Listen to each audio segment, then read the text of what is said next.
পিলখানা হত্যাকাণ্ডের ঘটনায় আন্তর্জাতিক অপরাধ ট্রাইব্যুনালে গণহত্যা ও মানবতা বিরোধী অপরাধের অভিযোগ দায়ের করেছেন শহীদ সেনা কর্মকর্তাদের পরিবার। এতে আসামি করা হয় শেখ হাসিনা ও সাবেক সেনাপ্রধান সহ ৫৮ জনকে। স্বজনদের অভিযোগ, বিডিআর বিদ্রোহ নয়, ৫৭ সেনা কর্মকর্তাকে পরিকল্পিতভাবে হত্যা করা হয়েছে।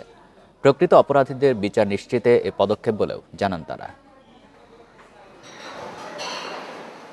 ২০০৯ সালের ফেব্রুয়ারিতে রাজধানীর পিলখানায় বিডিআর সদর দপ্তরে হত্যার শিকার হন ৫৭ সেনা কর্মকর্তা সহ ৭৪ জন। এই ঘটনার ১৫ বছর পর বৃহস্পতিবার আন্তর্জাতিক অপরাধ ট্রাইব্যুনালে অভিযোগ দায়ের করলেন শহীদ সেনা কর্মকর্তাদের পরিবার। আসামি করা হয়েছে তৎকালীন প্রধানমন্ত্রী শেখ হাসিনা, তার সামরিক সচিব তারেক আহমেদ সিদ্দিকী, সেনাপ্রধান মঈনুল আহমেদ সহ ৫৮ জনকে। স্বজনদের অভিযোগ, এটি ছিল পরিকল্পিত হত্যাকাণ্ড, যা গণহত্যা ও মানবতা বিরোধী অপরাধ। ঘটনাটি বিডিআর বিদ্রোহ বলে সত্য আড়াল করা হয়েছে। আমরা আইন পড়েছি একমাত্র একটা কারণেই, যে আমাদের বাবার বিচার আমরা চাই এবং আমাদের বাবার বিচার করে ছাড়ব।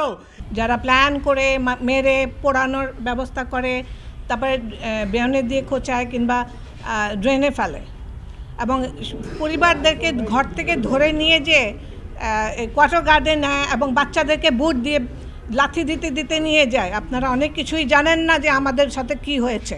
শহীদ পরিবারের অভিযোগ, সেনা ও বিডিআরকে দুর্বল করে দেশের সার্বভৌমত্ব সংকটের মুখে ফেলতেই এই হত্যাকাণ্ড। ৪-৫ হাজার টাকার জন্য একজন অফিসারকে এভাবে নির্মমভাবে হত্যা করা যায় কিনা, পুড়ে ফেলা যায় কিনা।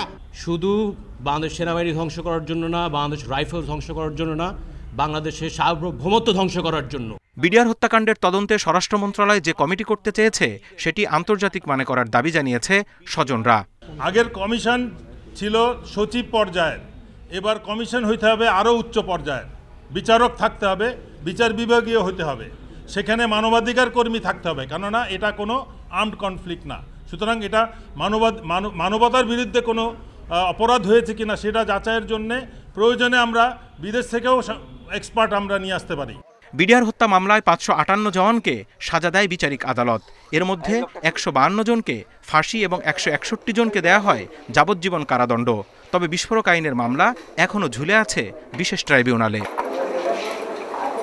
Zahidul Bashar, independent news, Dhaka.